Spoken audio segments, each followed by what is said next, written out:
श्री शिवलीलामृत कथासार अध्याय 13. दक्ष यज्ञाचा विध्वंस, त्रिपुर दहन, शिवपार्वती विवाह, स्कंदाचा जन्म, तारकासुराचा वध. श्री गणेशाय नमः. अपर्णेच्या हृदयरूपी कमळात भ्रमर होऊन राहणारा शंकर हा मदनाचा शत्रू वा गजाननाचा पिता आहे. तोच ब्रह्मानंद स्वरूप सद्गुरू आहे. त्याच्या कृपा प्रसादानेच ही ग्रंथनिर्मिती होत आहे. त्याला नमस्कार असो. दक्ष यज्ञाचा विध्वंस.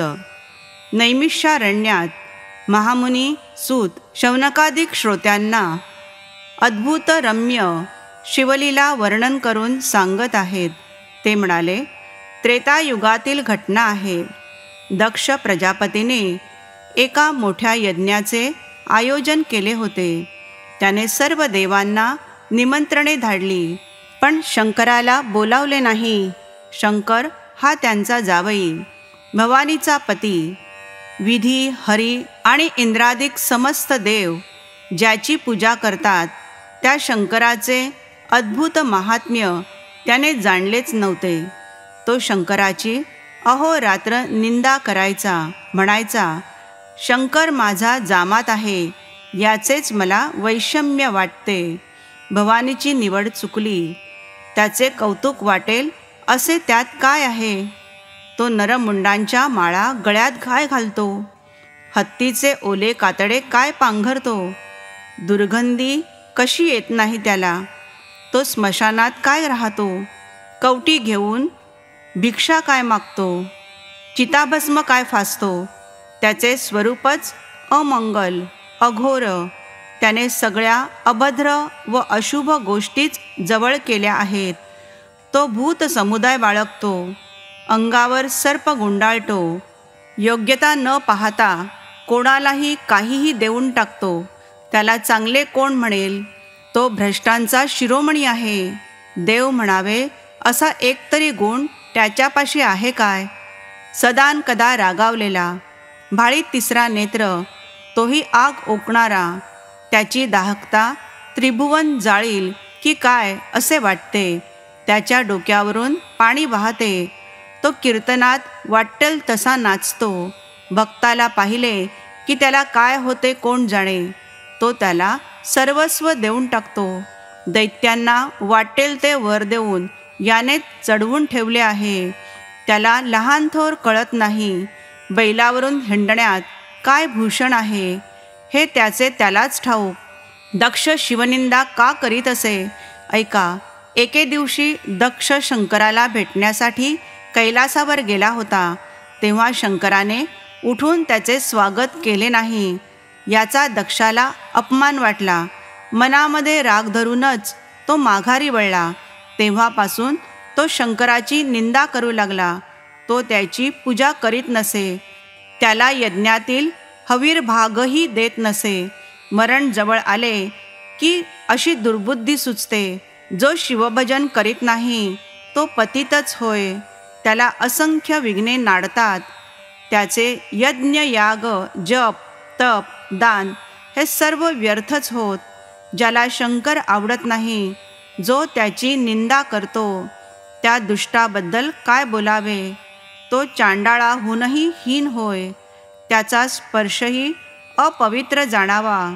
असो, दक्षाची कन्या दाक्षायणी ही मात्र मोठ्या आतुरतेने माहेरच्या निमंत्रणाची वाट कैलासावर पाहत होती, पण बोलावणे आलेच नाही.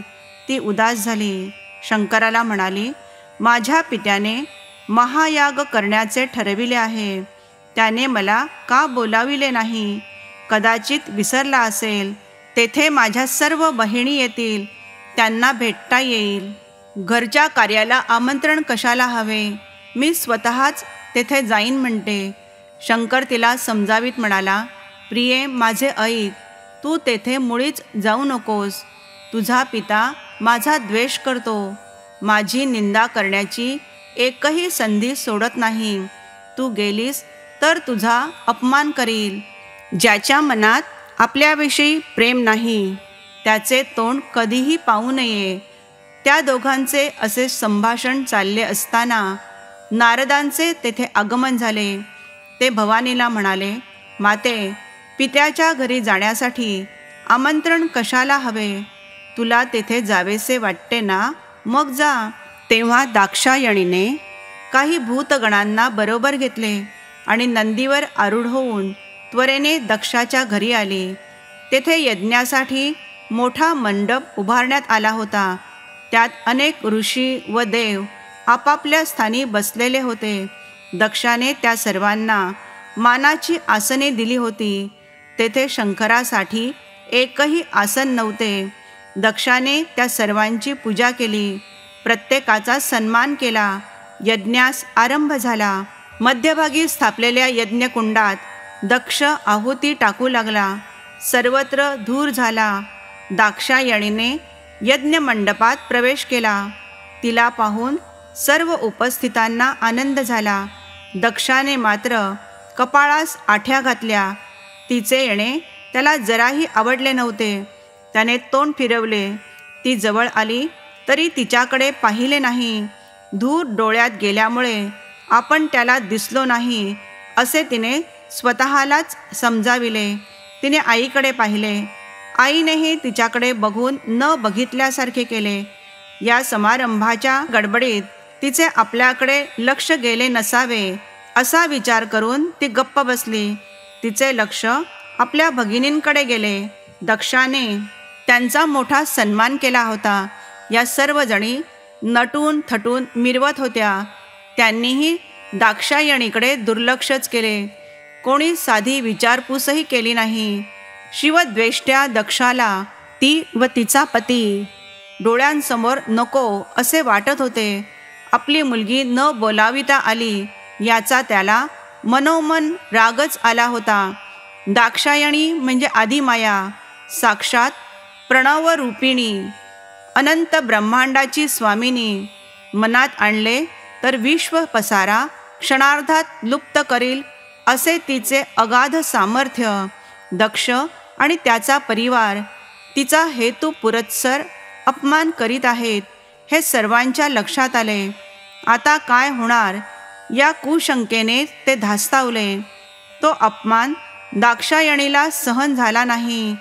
अशी उपेक्षा सोसण्यापेक्षा देहत्याग केलेला बरा असा विचार करून तिने सर्वांच्या देखत धगधगत्या यज्ञकुंडात उडी घेतली. तेव्हा ब्रह्मांडात एकच हलकल्लोळ उडाला. विजा कोसळू लागल्या. भयंकर धरणीकंप झाले. शेष डगमगला. वैकुंठास हादरे बसले. कैलास डगमगला. कृतांतास धडकी भरली. सृष्टी बुडते की काय असे वाटू लागले. सर्वत्र एकच घबराट पसरली. शिवगण आक्रोश करीत कैलासावर गेले. दक्षाच्या घरी काय विपरीत प्रकार घडला तो शंकराला सांगितला. त्या सर्वांना अश्रू अनावर झाले. दाक्षायणीच्या आत्मदहनाचे दुःखद वृत्त समजताच शंकराला भयंकर संताप आला. त्याने प्रचंड आरोळी दिली आणि आवेशाने आपल्या जटा आपटू लागला. त्यावेळी तेथे एक अद्वितीय महापुरुष प्रकटला. 12 आदित्य आणि प्रलयाग्नी एकवटावे इतका महातेजस्वी असा. तो प्रलय रुद्र म्हणजे वीरभद्र. त्याच्या तेजात सूर्यचंद्राचे तेज लुप्त झाले. आकाश प्रकाशाने धगधगू लागले. 14 भुवनी पृथ्वी बुडाली अशी हाकाटी पसरली. दक्षाच्या यज्ञमंडपात रक्ताचा पाऊस पडू लागला. तेथील जमिनीला तडे गेले. घुबडे दिवसा ढवळ्या धुत्कार करू लागली. ते अपशकुन पाहून दक्ष चिंताग्रस्त झाला. त्याची सगळी शक्तीच निघून गेली. शंकराचा क्रोधाग्नी वीरभद्राच्या रूपाने साक्षात प्रकट झाला होता. त्यापुढे कोणाचीच मिजाज चालणार नव्हती. शंकराला वंदन करून तो 21 पद्मे दळभारासह दक्षाच्या समाचारासाठी आवेशाने धावत निघाला. त्याच्या मागून 60 कोटी गणांसह शंभू महादेवाने कूच केले. हत्तीच्या समुदायावर सिंहाने झेप घ्यावी व सर्पांना पाहून गरुडाने झडप घालावी असा वीरभद्र वेगाने आला. त्याला पाहून यज्ञमंडपात भीतीची छाया पसरली. यज्ञातील हवीर भागाची आशा सोडून देव पळू लागले. हातातील आहुत्या टाकून ऋत्विजही दाही दिशा पळाले. त्यावेळी त्रैलोक्यात एकच आकांत झाला. त्या आकांताने ब्रह्मांड दुमदुमले. इंद्रादी देवांचा थरकाप उडाला. सर्वांची एवढी भयविह्वल अवस्था झाली की अनेकांनी वस्त्रातच मलमूत्र सांडले. अनेकांची नेसलेली वस्त्रेच गळून पडली. चंद्र कोंबड्याचे रूप घेऊन पळाला. अग्नी मोराच्या रूपाने, यम बगळ्याच्या रूपाने, वरुण सशाच्या रूपाने, सूर्य कपोताच्या रूपाने व इंद्र पोपटाच्या रूपाने पळाला. अशा प्रकारे भयभीत झालेले नवग्रहही पक्ष्यांच्या रूपांनी उडून गेले. अत्यंत पराक्रमी आणि दैदिप्यमान असा तो वीरभद्र आपल्या 6 हातांमध्ये ढाल, तलवार, धनुष्य, बाण, त्रिशूळ आणि डमरू ही आयुधे घेऊनच प्रकट झाला होता. विजेचा लोळ कोसळावा तशा प्रकारे तो दक्षाच्या यज्ञमंडपात घुसला. त्याने एकाच दणक्यात उषाचे दात पाडले, भगदेवाचे डोळे फोडले, ऋत्विजांच्या दाढी मिशा उपटल्या, अनेकांना उचलून आपटले, अनेकांचे हातपाय मोडले. त्याचे उग्र रूप पाहूनच अनेकांचे जीव गेले. तेवढ्यात शंकरही घुसला. त्याने दक्षाच्या सेनेचा चक्काचूर केला. त्याचा यज्ञमंडप उद्ध्वस्त करून तो जाळून टाकला. यज्ञकुंडाची व वेदीची दुर्दशा केली. ब्रह्मदेव आणि इंद्र यांनी तर केव्हाच पलायन केले होते. दक्ष थरथर कापत उभा होता. त्याला पाहताच वीरभद्राच्या तळपायाची आग मस्तकात गेली. महामूर्खा, तू शिवाची निंदा करतोस, मग भोग ही शिक्षा, असे म्हणून त्याने तलवार उपसली आणि क्षणार्धात त्याचा शिरच्छेद केला. दक्षाचे शिर उंच उडून खाली कोसळले. ते वीरभद्राने पायाखाली तुडविले. दक्षाच्या मृत्यूने सर्व देव शोकाकुल झाले. ब्रह्मदेव सर्व देवांना घेऊन शंकरापाशी आला. त्याने शंकराची स्तुती केली व म्हणाला, हे वृषभध्वजा, कृपा करून दक्षाला जिवंत कर. त्यांची विनंती मान्य करून शंकर म्हणाला, ठीक आहे, दक्षाचे मस्तक परत त्याच्या धडावर बसवा. पण वीरभद्राने ते पायाखाली दाबून ठेवले होते ते तो देईना. मोठ्याने गर्जना करून तो म्हणाला, तुम्ही माझ्याकडे येऊच नका, मी दक्षाचे शिर देणारच नाही. हा शिवद्वेष्टा आहे. शंकराची निंदा करणारे, शिवनाम न घेणारे यांच्या जिव्हा मी कापून टाकीन. जे शिवार्चन करणार नाहीत त्यांचे हातपाय मी तोडून टाकीन. जे शिवदर्शन घेणार नाहीत त्यांचे डोळे मी फोडून टाकीन. हरिहरांमध्ये भेट करणाऱ्यांचा संहार करीन. शंकराची उपेक्षा करणाऱ्यांची मी काय गत करतो ते जगाला कळू दे. वीरभद्राचा हट्ट व त्याचे उग्ररूप पाहून कोणालाही त्याच्याजवळ जाण्याचे धाडस होईना. त्यांनी शंकराच्या सांगण्यावरून बोकडाचे मस्तक दक्षाच्या धडाला लावले. त्याला जिवंत करून शंकर तीर्थयात्रेस निघून गेला. 12 वर्षे वने आणि उपवन ह्यांमध्ये संचार करून तो काशीस आला. तेथे सहस्र वर्षे तपश्चर्या मग्न राहिला. दाक्षायणीचा पुनर्जन्म उमा. दाक्षायणीने दक्षयज्ञात आत्मदहन केले म्हणून ती सती, तिनेच पुढे हिमालय व मेना यांची कन्या म्हणून जन्म घेतला. तिचे नाव उमा. पर्वताची कन्या म्हणून तिला पार्वती म्हणतात. मैनाक हा तिचा बंधू. उमा अत्यंत सुंदर होती. अखिल ब्रह्मांडात तिच्या इतकी देखणी स्त्री नव्हती. विधात्यालाही तिच्यासारखी दुसरी सौंदर्यवती पुन्हा निर्माण करता आली नाही. देव आणि ब्राह्मण मोठ्या उत्सुकतेने तिला पाहण्यासाठी येत असत. सहस्र मुखांच्या शेषालाही तिच्या स्वरूपाचे वर्णन करणे शक्य होणार नाही. तिचे नेत्र मृगमीनांच्या नेत्रांपेक्षा सुंदर व आकर्ण होते. अष्टनायिकांचे लावण्य एकवटले तरी ते यत्कश्चित वाटेल असे तिचे अनुपम लावण्य होते. तिच्या मुखाचे तेज चंद्रालाही लज्जित करील असे होते.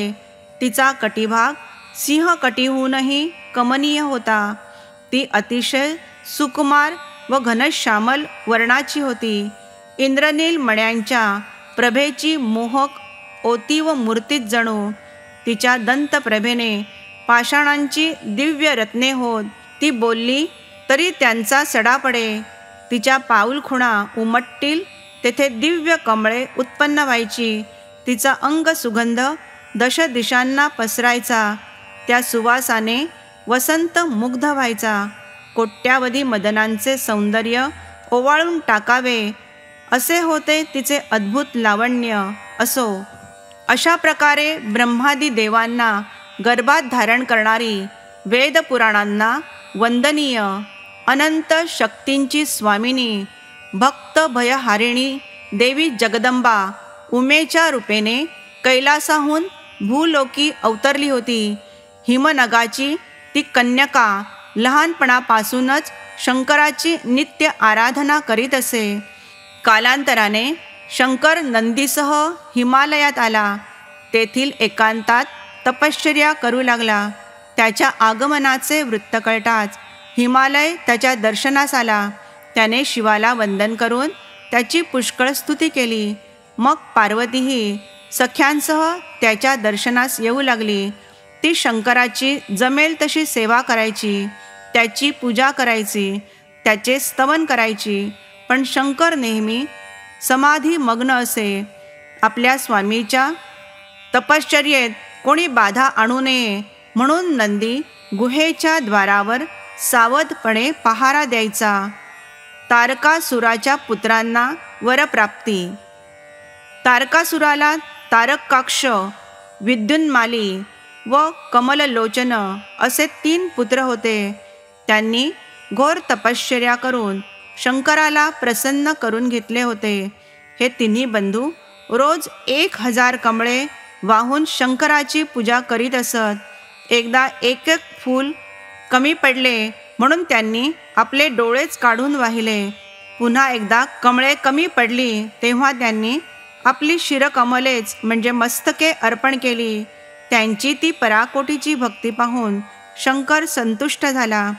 त्याने तिघांना जिवंत केले. त्यांना अपेक्षित वर दिले. त्यामुळे ते त्रिभुवनात श्रेष्ठ झाले. ब्रह्मदेवानेही प्रसन्न होऊन त्यांना अंतरिक्षात संचार करणारी 3 पुरे दिली. देवांची सहस्र वर्षे झाल्यावर जो धनुर्धर निमिषात नेमके शरसंधान करील तोच या तिन्ही पुरांसकट तुमचा संहार करू शकेल असाही एक वर त्याच वेळी दिला. शिवाच्या आणि ब्रह्माच्या वरदानाने तारकासुराचे हे तिन्ही पुत्र फारच उन्मत्त झाले. त्यांनी त्रिभुवनात उच्छाद मांडला. देवांना पळवून लावले. पृथ्वीवर अनंत अत्याचार केले. त्यांचा त्रास असह्य झाला. तेव्हा देव आणि ऋषी विष्णूला शरण गेले. त्याने त्या सर्वांना शंकराकडे नेले. त्यांनी शंकराची स्तुती केली. तेव्हा प्रसन्न झालेल्या शंकराने त्यांना वर मागण्यास सांगितले. देव आणि ऋषी यांनी त्याला तारकासुराच्या पुत्रांनी जो भयंकर गोंधळ घातला होता त्याचे समग्र वृत्त सांगितले आणि त्यांचा बंदोबस्त करण्याची विनंती केली. त्रिपुर दहन. शंकर म्हणाला, त्रिपुरासुरांचे मर्दन करण्यासाठी मला एक दिव्य रथ हवा. ही मागणी मान्य करून देवांनी पृथ्वीचा रथ केला. मंदर पर्वत हा त्याचा आस होता. त्याच्या दोन्ही बाजूंना चंद्र व सूर्य ही चाके जोडली. 4 वेद हे त्याचे अश्व झाले. 4ही पुरुषार्थ भक्कम स्तंभ झाले. पुराणांना रथाचे तटबंध केले. उपपुराणे हेच खिळे ठोकण्यात आले. त्याला शास्त्रांचे रश्मी लावले. कनकाद्री धनुष्य झाला. त्याला शेषाची दोरी जोडण्यात आली. विष्णू हाच बाण झाला. ब्रह्मदेवाने त्याचे सारथ्य केले. त्या दिव्य रथावर शंकर आरूढ होताच तो रसातळाला जाऊ लागला. सर्वांनी खूप प्रयत्न केला, पण तो वर येईना. तो नंदीने आपल्या शिंगांनी बलपूर्वक वर काढला. मग शंकराने एक पाय रथात व एक पाय नंदीच्या पाठीवर ठेवून पुढे कूच केले. भयंकर रणसंग्राम करून त्रिपुरांच्या सेनेचा प्रचंड संहार केला. त्या असुरांकडे अमृताची कुंडे होती. ते अमृत शिंपून त्रिपुर दैत्य आपल्या सेनेला पुन्हा जिवंत करू लागले. त्यामुळे शंकराचा पराक्रम व्यर्थ ठरू लागला. अमृतकुंडाचे रहस्य कळताच शंकराने मेघास्त्राची योजना केली. ती कुंडेच बुडवून टाकली. ही तिन्ही पुरे अंतराळात भ्रमण करीत असल्याने त्यांना एकाच वेळी लक्ष्य करणे शंकराला शक्य होत नव्हते. अशी 1000 दिव्य वर्षे लोटली. लक्षवेध घेण्यासाठी उत्सुक असलेल्या शंकराने क्षणभरही डोळ्यांच्या पापण्या मिटल्या नव्हत्या. त्याच्या डोळ्यातून जलबिंदू पडू लागले. त्यांचे रुद्राक्ष झाले. अंगातून घामाच्या धारा लागल्या. त्यांची भीमा नदी झाली. त्रिपुरांच्या स्त्रिया थोर पतिव्रता होत्या, म्हणून त्या असुरांचा शंकराशी युद्ध करूनही पराजय होत नव्हता. ही गोष्ट विष्णूच्या लक्षात आली. त्याने बौद्ध रूपाने दैत्य स्त्रियांची भेट घेतली. त्यांच्यामध्ये वेदबाह्य आणि अपवित्र अशा चार्वाक शास्त्राचा मतांचा प्रसार केला. त्यामुळे त्या पतिव्रता धर्म सोडून व्यभिचार करू लागल्या. म्हणून त्यांच्या पुण्याईचे पाढवळ संपले. दैत्यांचे मनोधैर्य कमी झाले. इकडे शंकराने धनुष्यावर अत्यंत दैदिप्यमान असा विष्णुबाण चढविला. त्याच्या जोडीला पाशुपतास्त्राची योजना केली. त्या अस्त्राच्या ठायी 7 कोटी मंत्रांचे तेज एकवटले होते. सहस्र सूर्यांच्या एकत्रित दीप्ती समान महातेजस्वी असणारे ते अस्त्र म्हणजे कृतांताची लवलवती जिव्हाच होती. शंकराने न्यासांसहित विधियुक्त मंत्रजप करून ते दिव्य अस्त्र सोडले. तेव्हा विश्वसंहाराच्या कल्पनेने देव आणि दैत्य भयभीत झाले. नवखंड पृथ्वी हादरली. आकाशमंडळ दुमदुमले. सहस्रावधी विजांचा एकत्रित कडकडाट व्हावा असा प्रचंड निनाद करीत ती अस्त्रशक्ती पुढे झेपावली. तेव्हा समुद्रात महाकाय लाटा उठल्या. बलाढ्य महावीर प्राणभयाने मूर्छित पडले. देवांनी विमानांतून पळ काढला. असुर पर्वतांच्या दऱ्याखोऱ्यांत लपले. त्या दिव्य अस्त्राने तारकापुत्रांची तिन्ही पुरे क्षणार्धात जाळून टाकली. शिवाच्या तृतीय नेत्रातील प्रलयाग्नी त्यास साह्यभूत झाला. त्रिपुरांच्या नाशाने देवांना अत्यानंद झाला. त्यांनी शंकराची अपार स्तुती केली. मदनाचे दहन. तिकडे पुत्रांच्या मृत्यूने तारकासूर भयंकर संतापला. त्याने अनन्वित अत्याचार केले. देवांना पळवून नेले. चंद्र सूर्य धरून नेले. गंगेला वळवून भलतीकडेच नेले. अप्सरा व देवस्त्रिया यांना आपल्या दासी करून ठेवले. ह्यातून मार्ग काढायचा तरी कसा? ब्रह्मदेव, विष्णू आणि इंद्र एकांतात विचार विनिमय करू लागले. तारकासूर बलाढ्य आहे. शिव आणि उमा यांच्या पुत्राकडूनच त्याचा वध होणार हे विधिलिखित आहे. दाक्षायणीने आत्मदहन केल्याने शंकर वियोगाने विरक्त झाला आहे. कठोर तपश्चर्या करीत आहे. पार्वती दाक्षायणीच आहे. ती त्याची पतिभावाने सेवा करीत आहे. त्याच्या मनात उमेविषयी प्रेम आणि तिच्या सहवासाची उत्कंठा निर्माण झाल्याशिवाय त्यांना पुत्र कसा होणार? हे महत्त्वाचे कार्य कोण करील? मग त्यांनी मदनाला पाचारण केले. त्याला सर्व वस्तुस्थिती सांगितली व पुढे म्हणाले, शंकर हिमालयात तपश्चर्या करीत आहे. तू त्याला भुलवून त्याच्या मनात उमेविषयी कामना निर्माण कर.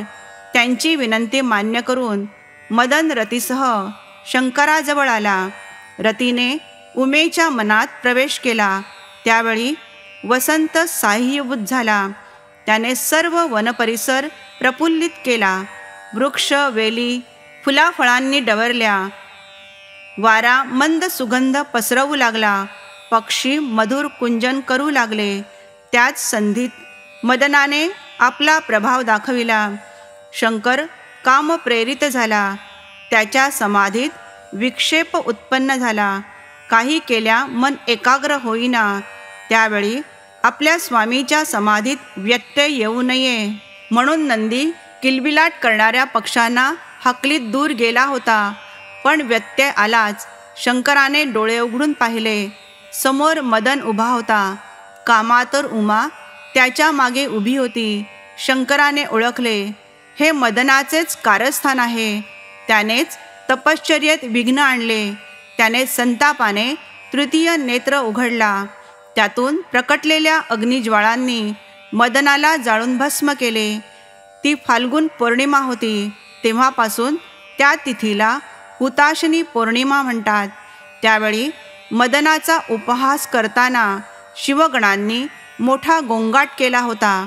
तेव्हापासून होळीच्या दिवशी बोंबा मारण्याची प्रथा रूढ झाली. शिवपार्वती विवाह. मदनाचे दहन करून शंकर त्वरेने कैलासावर निघून गेला. रती अनिवार्य शोक करू लागली. इंद्राने तिचे सांत्वन केले. तो म्हणाला, पूर्वी ब्रह्मदेवाच्या मनात स्वतःच्या कन्येविषयी भोगवासना निर्माण झाली. त्याबद्दल त्याने मदनाला तू शंकराच्या दृष्टिपाताने भस्मसात होशील असा शाप दिला होता. तो आज प्रत्यक्षात भोगावा लागला. पण तू काळजी करू नकोस.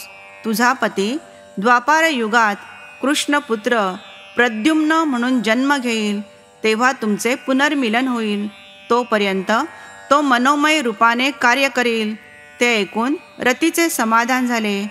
ती स्वस्थानी निघून गेली. इकडे उमेने शिवप्राप्तीसाठी घोर तपश्चर्या आरंभली. तेव्हा सप्तर्षींनी शंकराची भेट घेतली व म्हणाले, दाक्षायणीने हिमालयाची कन्या म्हणून जन्म घेतला आहे. तिने मनाने तुलाच वरले असून सध्या ती तुझ्या प्राप्तीसाठी तपश्चर्या करीत आहे. तू तिचा स्वीकार कर. तेव्हा शंकर उमेची परीक्षा घेण्यासाठी बटुरूपाने तिच्यापाशी आला व म्हणाला, तू येथे कशासाठी तपश्चर्या करीत आहेस? पार्वती म्हणाली, कैलासनाथ शंकर हे माझे पती व्हावेत अशी माझी इच्छा आहे. बटू म्हणाला, तू एवढी सुंदर, सुकुमार आणि वैभव संपन्न हिमालयाची कन्या तू त्या शंकरामध्ये काय पाहिलेस? त्या भिकाऱ्यासाठी कशाला एवढा त्रास करून घेतेस? तो उग्र आहे, संतापी आहे.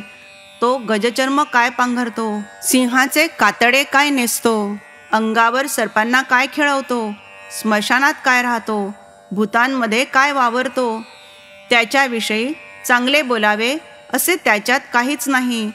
पण विष्णूकडे बघ, तो सुंदर आहे, ऐश्वर्य संपन्न आहे, विलासी आहे. तोच तुझ्यासाठी योग्य वर आहे. तू त्याच्या प्राप्तीसाठी का प्रयत्न करीत नाहीस? ते ऐकून उमेला संताप आला. ती चवताळून बटूला म्हणाली, अरे दुष्टा, शिवाची निंदा करतोस. तुझ्यासारखा पापी तूच. आधी येथून चालता हो. मला तुझे तोंडही पाहायचे नाही. तुझ्यासारख्या दुराचार्याची सावलीसुद्धा नको. तू ब्राह्मण आहेस म्हणून, नाहीतर मी तुला चांगली शिक्षा केली असती. तो तिचा आवेश पाहून शंकर बटुरूप टाकून निज स्वरूपात प्रकट झाला. त्यावेळेचा उमेचा आनंद काय वर्णन करावा. शंकराचा जय जयकार करून तिने त्याचे पाय धरले. शंकर म्हणाला, उमा, मी तुझ्यावर प्रसन्न आहे. जे वरदान हवे ते मागून घे. उमा म्हणाली, हे जगदात्मन, तुझी पत्नी म्हणून माझा स्वीकार कर. हे मान्य करून शंकराने प्रस्थान केले. उमा ही आनंदाने घरी परतली. काही दिवसांनी शंकराने सप्तर्षींना हिमालयाकडे पाठविले. त्याने त्या सर्वांचा उत्तम आदर सत्कार केला व येण्याचे कारण विचारले. सप्तर्षी म्हणाले, तुझ्या कन्येची तपश्चर्या सफल झाली आहे. कैलासनाथ तिचे पाणी ग्रहण करण्यास तयार आहे. अरुंधतीही तेथे आली होती. उमेला पाहून ती म्हणाली, हिमालय महाराज, या तुमच्या देखण्या कन्येची निवड अगदी चोख आहे बरं. शिव पार्वतीचा जोडा अगदी शोभून दिसेल. हे ऐकून सर्वांना हसू आले. सप्तर्षींनी विवाहासाठी चैत्र शुद्ध अष्टमी मन्मथ संवत्सर ही तिथी निश्चित केली आणि ते स्वस्थानी परतले. हे वृत्त देवतांना कळताच त्यांचा आनंद गगनात मावेना. कधी एकदा शिवपार्वतीचे लग्न होते, कधी त्यांना पुत्र होतो आणि तो कधी तारकासुराचा वध करतो, अशी तीव्र उत्कंठा त्यांना लागली होती. शंकराने निमंत्रणासाठी नंदीला पाठविले. तेव्हा देवांना घेऊन इंद्र आला, लक्ष्मीसह विष्णू आला, सावित्रीसह ब्रह्मदेव आला. 88 सहस्र ऋषी आपल्या शिष्यांसह आले. सिद्ध आले, चारण आले, गुह्यक, पितृगण, मरुद्गण, अष्टवसू, 11 रुद्र, 12 आदित्य, यक्षनायक सर्व आले. गंधर्व, किन्नर, लोकपाल, नवग्रह, अष्टनायिका ही सर्व मंडळी आली. त्यांच्या वाहनांची कैलासावर दाटी झाली. शिवपार्वतीच्या लग्नाला उपस्थित राहण्याचे भाग्य लाभले म्हणून सर्वजण आनंदात होते. मग सर्व देव, ऋषी, आपला गणपरिवार या भूतगणांसह शंकर हिमालयाकडे आला. नगेंद्राने स्वतः सामोरे जाऊन त्या सर्वांचा आदर सत्कार केला. त्यांना निवारासाठी सुवर्णाचे प्रासाद दिले. विवाहाचा मंडप खूपच विस्तीर्ण, तेजस्वी आणि शोभिवंत होता. त्यावेळी शंकराचे स्वरूप पाहून वधूकडील वऱ्हाडी मंडळी विस्मित झाली. त्यांच्यात कुजबूज सुरू झाली. हा वर किती वृद्ध आहे, जणू अनादी पुराण पुरुषच. हा तर गुणरहित दिसतो. त्याच्या तुलनेत आमची नवरी किती सुंदर आहे, सद्गुणांची साकार मूर्तीच जणू. असो, शिवपार्वतीच्या विवाहाच्या मंगल प्रसंगी कसलीही कमतरता राहू नये म्हणून ब्रह्मदेवाने सर्व प्रकारची सिद्धता आधीच करून ठेवली होती. नवनिधी आणि अष्टमहासिद्धी स्वतः राबत होत्या. देवक बसविल्यानंतर हिमालय बोलावणे घेऊन आला. त्याने नवऱ्याला वाजत गाजत मिरवणुकीने लग्न मंडपात आणले. तेथे वरपूजन, मधुपर्कादी सर्व विधी झाले. लग्न घटिका जवळ आली. शृंगारलेल्या वधूला मंडपात आणण्यात आले. तिला पटाआड उभी केली. सूर्याने लग्नाचा मुहूर्त पाहिला. बृहस्पतीने मंगलाष्टके म्हटली. वऱ्हाडी मंडळी मंगलाक्षता टाकू लागली. पट दूर झाला. वधूवरांनी एकमेकांना पुष्पहार घातले. लग्न लागले. मंगलवाद्यांचे निनाद आसमंती भरून गेले. ब्रह्मदेवाने पुण्याह वाचन केले.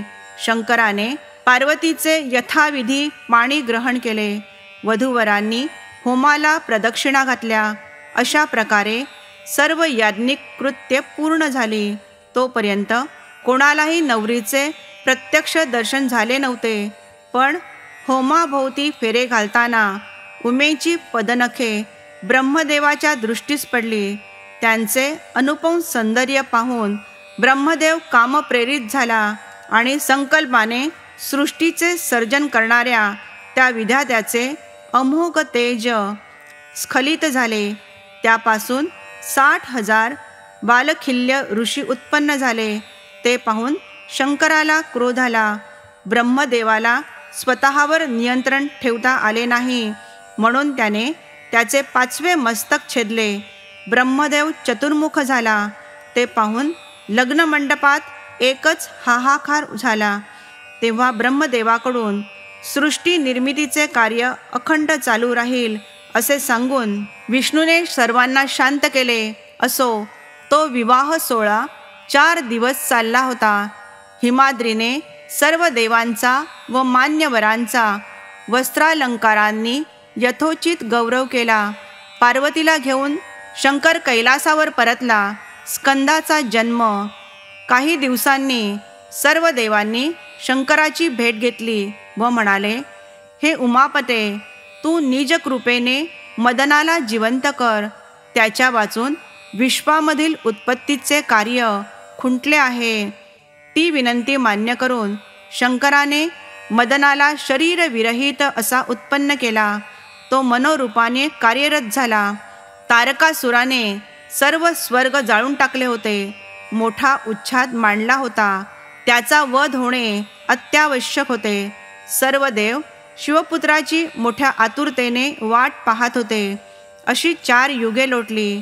एवढा प्रदीर्घ कालखंड एकमेकांच्या सहवासात एकांतात रममाण होऊनही पार्वतीस पुत्र झाला नाही. कारण शंकराच्या ठाई तशा अर्थाने वीर्य प्रवृत्तीच होत नव्हती. सर्व देवांना मोठी काळजी वाटू लागली. ह्यातून मार्ग तरी कसा काढायचा हा प्रश्न भेडसावू लागला. म्हणून ते शंकरालाच शरण गेले. पण शिवपार्वती एकांतात होती. देव आणि ऋषी ह्यांच्यापैकी कोणालाही त्या एकांताचा भंग करण्याचे धाडस होईना. तेव्हा त्यांनी शंकराच्या तृतीय नेत्रात वास करणाऱ्या अग्नीलाच याचक म्हणून पाठविले. त्याने भिक्षेसाठी हाक मारली. तेव्हा त्याची अपेक्षा जाणलेल्या सर्वज्ञ शंकराने आलेल्या अतिथीला माझे अमोघ वीर्य तेज दे असे पार्वतीला सांगितले. त्याप्रमाणे पार्वतीने अग्नीला शिववीर्य दिले. त्या वीर्याचा काही भाग खाली पडला. त्याचे तात्काळ पाऱ्यात रूपांतर झाले. असो, पार्वतीने दिलेले शिववीर्य अग्नीने प्राशन केले. त्यामुळे तो गरोदर झाला. लज्जित होऊन रानावनात एकटाच हिंडू लागला. एके ठिकाणी त्याला 6 कृतिका दिसल्या. त्या ऋषी स्त्रिया गंगेत स्नान करून उन्हात शेकत बसल्या होत्या. अग्नीने आपल्या उदरातील गर्भ त्यांच्या पोटात घातला. त्यामुळे त्या गर्भवती झाल्या. हे काय भलतेच घडले या कुशंकेने भयभीत झाल्या. त्यांनी लज्जित होऊन आपापले गर्भ काढून टाकले आणि त्या निघून गेल्या. तेव्हा एक चमत्कार झाला. ते 6ही गर्भ एकवटले आणि 6 मुखे 12 हात असलेले एक दिव्य बालक प्रकट झाले. कार्तिक मासात कृतिका योगावर जन्मलेले हे महायोगिक बालक म्हणजेच कार्तिक स्वामी, कार्तिकेय, षडानन, कुमार ही त्याची अन्य नावे होत. मोर हे त्याचे वाहन आहे. तो सर्वांगी भस्म लावतो. शंकरांची उपासना करतो. कार्तिकेयाचा जन्म झाल्यावर शंकराने तो आपलाच पुत्र आहे हे ओळखले. त्याला उमेच्या स्वाधीन केले. त्याचे स्कंद असे नामकरण केले. पार्वतीने त्याचे 7 वर्ष लालन पालन केले. शिवपुत्र स्कंदाचा जन्म झालेला आहे ही शुभवार्ता अग्नीने देवांना सांगितली. तेव्हा त्यांच्या आनंदाला पारावर राहिला नाही. तारकासुराचा वध. आता आपला विजय निश्चित आहे असा विचार करून सर्व देव एकवटले आणि अत्याचारी तारकासुराला धडा शिकवण्यासाठी त्याच्यावर चालून गेले. त्यांनी त्याच्या नगराला चहूकडून वेढले. ते वृत्त कळताच संतापलेला तारकासूर युद्धसिद्धता करून आपल्या 72 अक्षौहिणी असुर सेनेसह देवांवर चालून गेला. देव आणि असुर यांच्यात भयंकर युद्ध सुरू झाले. इकडे इंद्राने स्कंदाची भेट घेतली. त्याला तारकाच्या कुकर्मांची कल्पना दिली. त्याला देवांचा सेनापती म्हणून अभिषेक केला. स्कंद दिव्य रथात आरूढ झाला. इंद्रासह अतित्वरेने युद्धभूमीकडे निघाला. तेथे निकराचे युद्ध चालले होते. दैत्यांपुढे देवांची हार होत होती. त्रासलेले देव कुमाराकडे म्हणजे स्कंदाकडे धावले. त्यांनी त्याला हात जोडले. त्याची स्तुती केली. तारकासुरापासून आमचे व जगाचे रक्षण कर अशी विनंती केली. स्कंदाने त्यांना धीर दिला. मग अति प्रचंड रूप धारण करून तारकासुराला आव्हान दिले. प्रचंड तेव्हा सहस्र हत्तीचे बळ असलेला उन्मत्त तारकासुरही गर्जना करून देवसेनेवर धावून गेला. त्याने अविरत शरवृष्टी केली. नानाविध शस्त्रास्त्रांचा व भयंकर शक्तींचा मारा करून देवांना त्राही त्राही करून सोडले. या शस्त्रास्त्रांचा प्रतिकार करीत स्कंदानेही दैत्य सैन्याचा प्रचंड संहार केला. तेवढ्यात तारकासुराने इंद्रावर भयंकर शक्ती फेकली. तिच्यापुढे आपला निभाव लागणार नाही हे ओळखून भयभीत झालेल्या इंद्राने काकुळतीने विष्णूचा धावा केला, तेव्हा श्रीहरीने योगमायेला धाडून त्या शक्तीचे निवारण केले. युद्धभूमीवर लढणारा स्कंद प्रलय रुद्रासारखा भयंकर दिसत होता. त्याने तारकासुराने मारलेले असंख्य बाण, ब्रह्मास्त्रासह अनेक विघातक अस्त्रे व संहारक शस्त्रे अक्षरशः गिळून टाकली. आपल्या मंत्रविद्येचा व शस्त्रास्त्रांचा काहीही उपयोग होत नाही हे लक्षात येताच तारकासुराने स्कंदास मल्लयुद्धाचे आव्हान केले. संतापलेला स्कंद गगनभेदी गर्जना करून रथातून उतरला. त्या दोघांची चांगलीच जुंपली. 7 दिवस अद्भुत मल्लयुद्ध झाले. कुमाराने तारकासुराला अगदी जर्जर करून टाकले, तरीही तो आटोपेना. तेव्हा कुमाराने त्याच्या पायाला धरून गरगरा फिरविले आणि जोराने खाली आपटले. मातीचा घट फुटावा तसा तारक फुटला. तारकासूर मेला. देवांनी कुमाराचा जय जयकार केला. त्याच्यावर पुष्पे उधळली. 14 भुवनी आनंदी आनंद झाला. इंद्र दुंदुबी वाजवू लागला. त्याने 7 वर्षांच्या स्कंदाला देवसेनेचे सेनापती पद दिले. मग तारकासुराचे सर्व नगर लुटले. देवस्त्रियांना व अप्सरांना मुक्त केले. देवांना सोडविले. दैत्यांनी नेलेली सर्व संपत्ती व मौल्यवान वस्तू परत मिळविल्या. विजयी कुमार शिवपार्वतीच्या दर्शनासाठी वाराणसीत गेला. त्यांना आपला पराक्रम सांगितला. त्यांच्या जवळ राहून त्यांना सुख दिले. शिव आणि पार्वती यांनी त्याची थाटामाटात मुंज केली. त्यानंतर तो तीर्थयात्रेस गेला. एकांतात तपश्चर्या केली. विविध अनुष्ठाने केली. काही वर्षांनी तो परतून आला. एके दिवशी पार्वती त्याला म्हणाली, कार्तिकेय, तू आता मोठा झाला आहेस. एखाद्या अनुरूप स्त्रीशी विवाह करून गृहस्थाश्रमाचा स्वीकार कर. स्कंद म्हणाला, आई, स्त्रिया कशा असतात? मी आजपर्यंत एकही स्त्री पाहिलेली नाही. याला काय उत्तर द्यावे? पार्वती विचारात पडली. मग त्याला सोप्या भाषेत समजावून सांगताना ती म्हणाली, स्कंदा, मी एक स्त्री आहे. अन्य स्त्रियाही माझ्यासारख्याच असतात. स्कंद म्हणाला, असं आहे? मग त्याही मला माते समानच आहेत. मग तो थांबलाच नाही. येथे थांबलो तर आपली आई हर प्रयत्नाने आपल्याला प्रपंच मायेत अडकवील असा विचार करून तो एका खोल गुहेत जाऊन लपला. पार्वती त्याला धरण्यासाठी धावली, पण तो हाती लागलाच नाही. तिला खूप दुःख झाले. भूमीवर अंग टाकून ती रडू लागली. कुमाराने बाहेर यावे म्हणून त्याची मनधरणी करू लागली. बाळा, बाहेर ये. तुला डोळे भरून पाहू दे. मला वात्सल्याने पाना फुटला आहे. हे स्तन्य मी कोणाला पाजू? तेव्हा पार्वती ऐकत नाही म्हणून स्कंदाला राग आला. तो तिला म्हणाला, आई, तुझे दूध तुझ्या पाशीच ठेव. पुढे येण्याचा जराही प्रयत्न करू नकोस. यापुढे जी स्त्री माझ्या दर्शनास येईल ती सप्तजन्मी विधवा होईल. पण जो पुरुष कार्तिक मासात कृत्तिका योग असताना माझे दर्शन घेईल तो 7 जन्म मोठा भाग्यवान होईल. तो कोणत्याही जातीचा, ज्या जातीबाहेरचा असला तरी धनाढ्य, वेदपारंगत व परमपुरुषार्थी होईल. अंबेचा उपायच खुंटला. ती निराशेने माघारी वळली.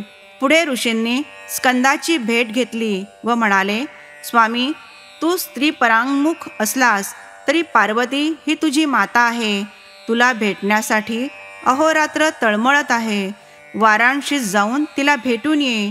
ही विनंती मान्य करून स्कंद काशीस गेला. शिवपार्वतीला भेटून दोघांचे समाधान केले. मातेला आनंदित करून तो आपल्या दुर्गम गूढ स्थानी परतला. सुताने शौनकादिकांना स्कंद पुराणातील ही कथा सांगितली. तिचे श्रवण केल्याने सर्व संकटे दूर होतात. कवी म्हणतो, हे अपर्णेच्या हृदयाला आनंद देणाऱ्या शंकरा, तू ब्रह्मानंद स्वरूप आहेस. तू पूर्ण ब्रह्म आहेस. अनादि सिद्ध आहेस. आनंदाचा गाभा आहेस. तूच जगद्गुरू आहेस. तूच श्रीधराला वरदान देणारा आहेस. स्कंद पुराणातील ब्रह्मोत्तर खंडात असलेल्या शिवलीलामृत या महान ग्रंथाचा हा 13वा अध्याय अतिशय गोड आहे. सज्जनांनी तो नित्य श्रवण पठण करावा. अध्याय 13वा समाप्त. श्री सांब सदाशिवार्पणमस्तु. या अध्यायाच्या श्रवणाने पठणाने शिव व विष्णू यांची भक्ती उपजेल. वाईट प्रवृत्तींचे निराकरण होईल.